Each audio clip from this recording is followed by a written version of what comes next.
Assalamualaikum warahmatullahi wabarakatuh. Pengajaran Bahasa Sunda kelas 5.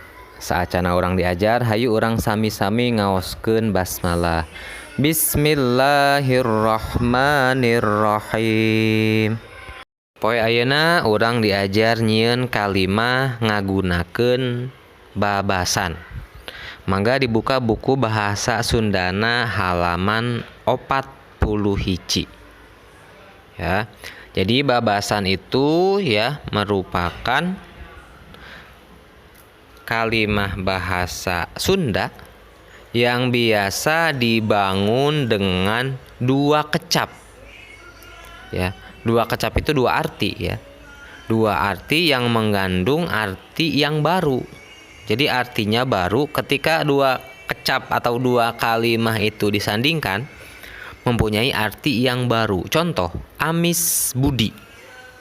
Amis budi. Ya. Maksudnya amis budi itu berarti budi pekertinya yang bagus gitu ya, amis budi. Jadi ini contohnya babasaan ya, babasan atau babasaan ya.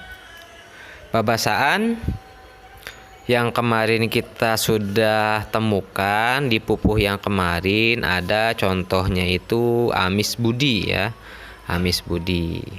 Terus apalagi wening ati ya. Nah itu ya dan lain sebagainya. Maka hari ini kita akan belajar membuat babasan ya atau babasaan. Nah jadi babasaan itu ada yang nuduhkeun kalakuan hade atau perilaku yang bagus. Aya oge anu nuduhkeun kalakuan anu goreng. Ya, coba diperhatikan di bukunya. Kawas manik nu teu weleh rea batur. Gimana ketemu di bukunya? Itu yang di blok biru. Kawas manik anu teu weleh rea batur.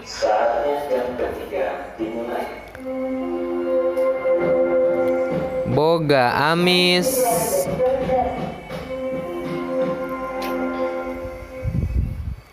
boga sifat amis budi.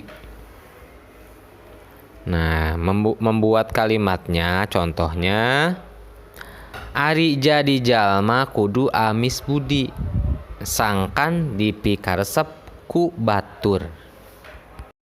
Babasan anu nuduhkeun kalakuan hade. 1.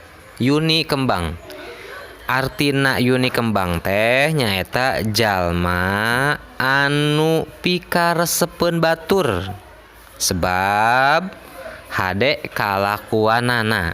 Ya contoh kalimatnya pantes mun loba nu resep ka manehna sabab yuni kembang ya. Selanjutnya halaman selanjutnya nomor 2. Nomor 2 hampang birit. Artinya hampang birit daekan ari dititah tara hese ya. Jadi orang yang hampang birit itu orangnya itu enggak susah untuk disuruh ya. Orangnya serba mau, jika disuruh tidak susah. Ya, nomor 3.